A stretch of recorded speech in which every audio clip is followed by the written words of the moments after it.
ভারত পাকিস্তান যুদ্ধ কাশ্মীর ছাড়িয়ে দুই দেশের অন্য অঞ্চলেও ছড়িয়ে যাচ্ছে। ফলে কখনো যুদ্ধের তেমন আঁচ না পাওয়া এসব মানুষদের দিন কাটছে উদ্বেগ আর উৎকণ্ঠায়। বিশেষ করে রাত হলেই নেমে আসছে আতঙ্ক, বেজে উঠছে সাইরেন, বন্ধ করে দেওয়া হচ্ছে বিদ্যুৎ। নিরাপদ আশ্রয়ে ছুটে যাচ্ছে আতঙ্কগ্রস্ত মানুষ। ভারত নিয়ন্ত্রিত কাশ্মীরের পুঞ্চ ছেড়ে এরই মধ্যে কয়েকশো মানুষ অন্যত্র আশ্রয় নিয়েছেন। যে কোনো হামলা মোকাবেলায় প্রস্তুত থাকতে কয়েকটি রাজ্যকে নির্দেশ দিয়েছে ভারতের কেন্দ্রীয় সরকার। এলাকা ছাড়ছেন পাকিস্তানের পাঞ্জাবের বাসিন্দারাও। ভারতের সঙ্গে ক্রমবর্ধমান উত্তেজনায় নারী, শিশু এবং বয়স্কদের পাঠিয়ে দেওয়া হচ্ছে নিরাপদ আশ্রয়ে।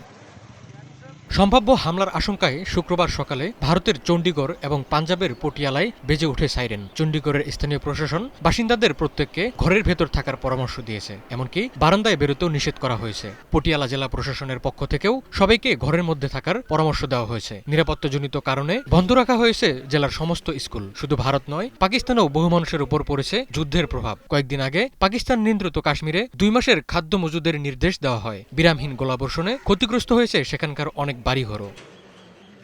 শুক্রবার ভারতীয় সেনাবাহিনী দাবি করে পাকিস্তানের সশস্ত্র বাহিনী ড্রোন ও গোলাবারুদ ব্যবহার করে ভারতের পশ্চিমাঞ্চল সীমান্তে একাধিক হামলা চালিয়েছে। গতকাল বৃহস্পতিবার মধ্যরাতে এসব হামলা হয়েছে বলে এক্স হ্যান্ডেলে দেওয়া এক পোস্টে ভারতীয় সেনাবাহিনী দাবি করেছে। ভারতের দাবি, ড্রোন হামলাগুলো সফলভাবে প্রতিরোধ করা হয়েছে। এর আগে গতরাতে ভারত নিয়ন্ত্রিত কাশ্মীরের জম্মু অঞ্চলে একাধিক বিস্ফোরণের শব্দ শোনা যায়। রয়টার্সের এক সাংবাদিক বলেন, বিস্ফোরণের সময় চারপাশ আলোকিত হয়ে ওঠে, শহরে শোনা যায় সাইরেনের শব্দ। এ সময় বিদ্যুৎ বিচ্ছিন্ন হয়ে অন্ধকারাচ্ছন্ন হয়ে পড়ে বিভিন্ন এলাকা। পাকিস্তানের পক্ষ থেকে এ হামলার বিষয়ে তাৎক্ষণিক কোনো মন্তব্য করা হয়নি।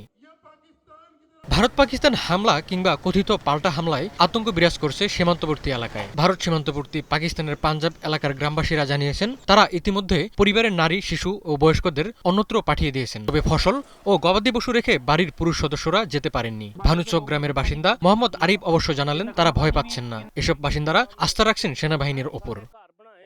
ভারত নিয়ন্ত্রিত কাশ্মীরে পেহেলগাম ঘটনার জেরে মঙ্গলবার দিবাগত রাতে পাকিস্তানের 9টি স্থানে মিসাইল হামলা চালায় ভারত। অপারেশন সিঁদুর নামের ওই অভিযানে 100 জন নিহত হবার দাবি করেছে ভারতের প্রতিরক্ষামন্ত্রী রাজনাথ সিং। ভারতের আক্রমণের রাতেই দেশটির 5টি যুদ্ধবিমান ধ্বংসের দাবি করে পাকিস্তান। যদিও ভারত এখন পর্যন্ত যুদ্ধবিমান ধ্বংসের কথা স্বীকার করেনি। তবে ভারতের রাফাল যুদ্ধবিমানের ধ্বংসাবশেষ সরানোর প্রমাণ পেয়েছে ব্রিটিশ সংবাদ মাধ্যম বিবিসি।